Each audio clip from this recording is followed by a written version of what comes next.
No fundo, todos nós queremos evoluir, melhorar algum aspecto da nossa vida. Talvez você queira parar de procrastinar, talvez você queira melhorar o seu controle emocional, acordar mais cedo, se alimentar melhor, melhorar a sua disciplina, talvez a somatória de tudo isso ou outras coisas. Mas, por mais que a gente queira esse processo de evolução, a gente sempre se depara com algo que atrapalha o nosso processo, que é exatamente o nosso hábito anterior. E é exatamente para que a gente consiga vencer o hábito anterior que entra o que é chamado de micro-hábito. É exatamente para que você possa tornar a sua mudança e evolução alinhada à maneira pela qual o seu cérebro funciona. Então, se você quer evoluir e melhorar algum aspecto em específico na sua vida, tenha em mente qual é este aspecto, deixa aqui embaixo nos comentários e vamos embora, porque essa é a discussão do capítulo de hoje.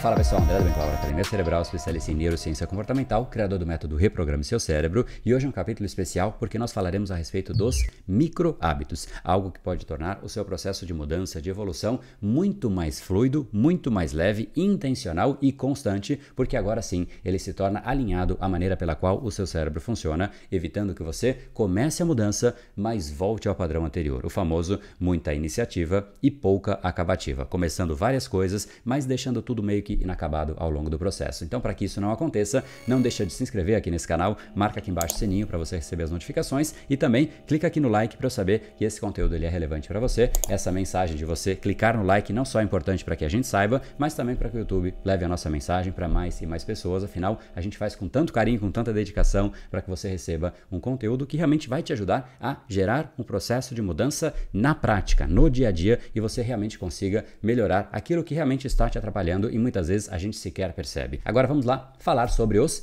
micro-hábitos. O que seria um micro-hábito? Para que a gente chegue nisso, eu quero que você entenda a cronologia de um processo de mudança. E eu não sei qual é esta mudança para você, que você respondeu ou até colocou aqui embaixo nos comentários, certo? Então não sei se é eliminar a procrastinação, se é melhorar o seu corpo, fazer mais exercícios, melhorar a sua alimentação, acordar mais cedo, mas qualquer que seja o exemplo, vale esta mesma cronologia. Então vamos usar, por exemplo, a intenção de melhorar o meu corpo. Eu quero ir na academia porque agora eu vi um corpo bacana por aí e eu quero que o meu corpo seja tão bacana quanto aquele. Você tomou a decisão. Talvez por esse aspecto, talvez porque de fato você viu que realmente a sua saúde pode ser muito melhor, você ter mais energia. Eu não sei exatamente qual é o motivo, mas a mudança começa com uma decisão. O que é uma decisão?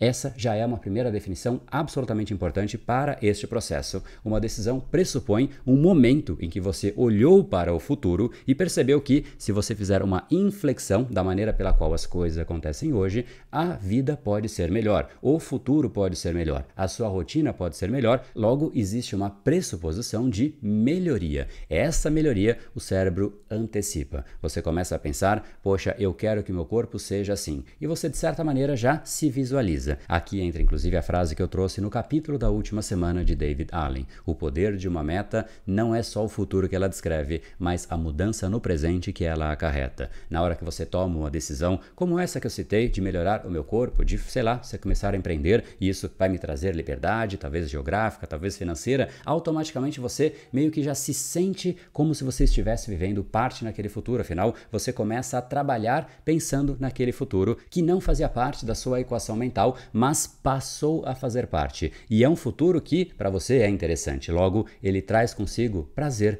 E este prazer é algo que te motiva, que te instiga, que te gera uma certa força de vontade para que você entre em ação. É exatamente a hora que a motivação te gera o impulso para agir. O grande problema disso é que esse processo acontece no começo. Exatamente, a intenção é que a gente entre em ação. Só que ele não é uma força constante, porque a gente antecipa os benefícios. Dificilmente uma pessoa olha para o objetivo que ela tem e ela antecipa as coisas negativas. Ninguém fala, bom, agora eu quero começar a sofrer na academia, eu quero começar a me alimentar com coisas que não me dão prazer, porque eu sei que isso vai me deixar mais sarado, mais bacana, e eu vou começar a comer coisas ruins.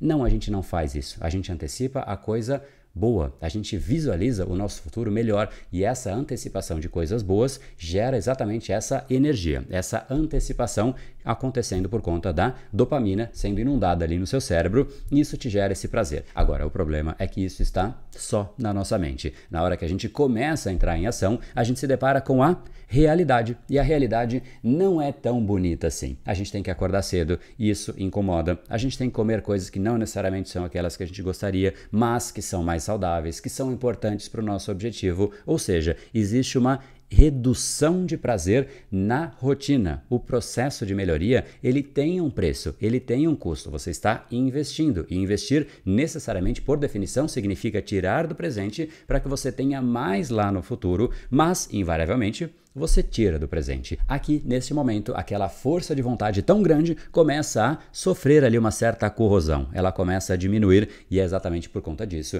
que a gente tem muito mais intenção, muito mais energia, muito mais impulso para agir no começo e depois não é mais tanto assim. A gente começa a perder esse impulso. Só que tem um problema. A gente estabelece o plano de alteração no momento inicial. Por exemplo, se você quer ir na academia, provavelmente você estabeleceu um objetivo como eu vou agora todos os dias ou até todos os dias da semana. Se eu quero começar a ler mais, talvez você vire para você mesmo e fale, eu vou ler agora um livro, é um livro por semana, todas as semanas. Isso é um objetivo que é estabelecido de acordo com um impulso inicial muito elevado por conta desse impulso, por conta desse desejo associado à energia gerada naquela decisão. E é exatamente por conta disso que os microhábitos são absolutamente essenciais. Lembrando, na decisão você tem o máximo de energia que você vai ter ao longo do processo porque ela vai declinando, aquela força de vontade cai e ela chega mais para baixo no final, logo você tem um início alto e um final mais para baixo. Aonde de fato os microhábitos entram,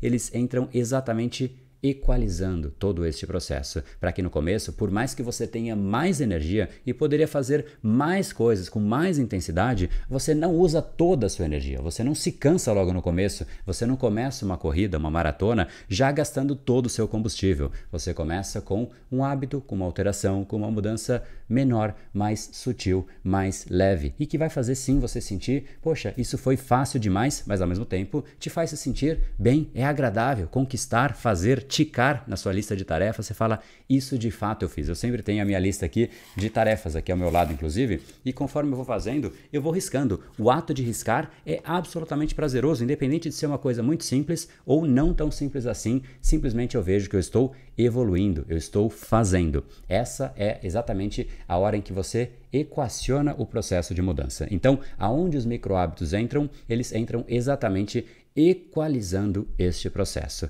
Um microhábito é, portanto, um processo de mudança em que você não pressupõe uma mudança brutal, instantânea, milagrosa, e sim mudanças menores, porém constantes, sustentáveis. Então é assim, se você fala, eu quero de repente mudar o meu corpo e eu quero ir na academia, você não vai colocar como objetivo você ir todos os dias na academia e passar lá 3 horas. E sim, você vai fazer uma coisa muito mais simples. Talvez no começo, se quer ir à academia, você vai começar, de repente, se alongando na sua própria casa, sem ir para a academia ainda. Você já começa a sentir que o seu corpo agora está mais alongado, já é um primeiro benefício. Aí você pensa num segundo benefício, algo que de fato te faça sentir o próximo degrau. Microhábito é exatamente entender que a dinâmica da mudança, ela é como se fosse uma escada, é um passo por vez, um degrau por vez, para que de fato, pouco a pouco você vá subindo e depois você olha lá de cima e fala, poxa, eu subi bastante, eu vejo a evolução, mas é diferente de você falar, eu quero pular 15 degraus de primeira, a chance de você se machucar, de você não conseguir é muito grande e no dia a dia é exatamente isso. Então, ao invés de você começar grandes mudanças, porque tá tudo bem desejar uma mudança absolutamente significativa, mas ao invés de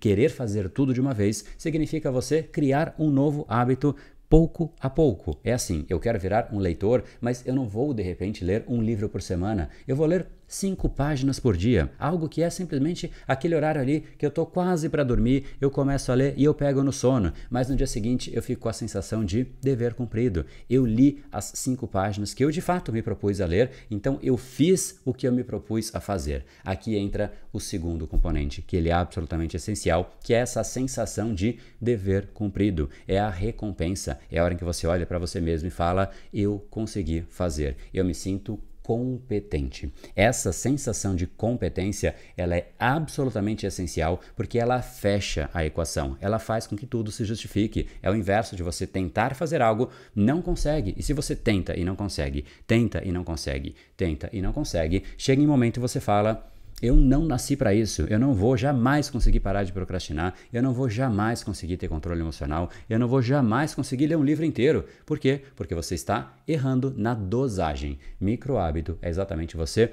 ajustar a dosagem para que seja fácil no começo, mas que essa facilidade te permita uma constância, uma sustentabilidade e que te permita, mais do que isso, a recompensa de dever cumprido. O cérebro precisa dessa recompensa. Se você vive uma vida em que nada que você se propõe a fazer, você chega no resultado final, isso vai te gerar uma sensação de frustração, de incompetência e você perde vontade, perde ímpeto, perde desejo, algo que a gente não pode permitir. Então, para aquele objetivo que você colocou aqui embaixo, eu vou mudar isso, é a hora de você agora olhar para esse objetivo de frente, peito aberto e olha para ele e fala: como é que eu posso te dividir? Como é que eu posso te segmentar, criando pequenos hábitos até que aquilo realmente fique fácil e na hora que o primeiro microhábito já foi estabelecido, já é parte de você, aí você vai para o próximo, tornando este processo sustentável, constante e você vai realmente sentindo que você está evoluindo porque você de fato está evoluindo. É através da ação, da constância e é exatamente esse o conceito. Sabe aquela história? Água mole em pedra dura, tanto bate até que fura? É exatamente esse o conceito. Afinal, de pouco em pouco você foi criando um hábito que poucas pessoas conseguem manter aquele hábito, mas para você agora é fácil, é automático, porque você foi de pouco em pouco instaurando, inserindo, e é exatamente isso que a gente fez com aqueles hábitos que a gente não queria na nossa vida. A procrastinação, a gente vai aprendendo a virar procrastinador a cada vez que a gente chega em casa e se joga no sofá e deixa de ir para academia e sente a recompensa de assistir a uma série que te dá prazer. Você fala: poxa, que legal. No dia seguinte, você quer aquela série e quer mais outra série, e aí você vê 2 séries. E aí você vai crescendo e se tornando ali um procrastinador nessa parte na sua vida. Talvez para açúcar, para alimentação, para doce é a mesma coisa. Você come ali um docinho e você fala: poxa, que legal. No dia seguinte você precisa daquele doce e talvez aquele doce só já é pouco. Você quer aquele e mais um pouco. E aí a gente vai crescendo neste processo. Então a gente cria micro hábitos negativos. Essa ideia de hoje é exatamente inverter a lógica. É fazer os micro hábitos servirem agora a nosso favor e não de forma negativa. São micro hábitos positivos, intencionais, estratégicos, escolhidos por você. E como você faz isso, olha para o seu grande objetivo e fala: como eu quebro você em passos menores. Uma vez que você quebra os passos, comece a agir de forma massiva. E se você não tem clareza de como agir de forma massiva, eu fiz uma aula que eu te mostro exatamente como você pode criar um processo que eu chamo de momentum. Agora, o que é momentum? Momentum é exatamente aquele conceito da física. Lembra da inércia? Um carro, quando ele está andando, é difícil parar um carro? É exatamente isso que a gente precisa, entrar em momentum. Seguramente você conhece pessoas que agem desta maneira, que conseguem de manhã ir na academia, trabalham, chegam em casa, fazem outras coisas, saem com os amigos ou até estudam, fazem um monte de coisa, enquanto a maior parte das pessoas ficam ali largadas sem energia. Quando você entra em momentum, as coisas de fato começam a trabalhar a seu favor, porque você está na inércia, você está indo, fluindo, e é exatamente isso que eu ensino nessa aula. Se você quer aprender, entra aqui em brainpower.com.br/ação massiva, uma aula que vai te mostrar exatamente como você coloca o seu cérebro nesse estado de espírito, vamos chamar assim. Então te espero lá dentro. Se você gostou desse capítulo, deixa aqui embaixo seu comentário e, inclusive, se você quiser pedir algum assunto, algum tema específico para que seja coberto aqui nesse canal, é só deixar aqui embaixo. Te encontro no próximo vídeo. No brain, no game. Até mais.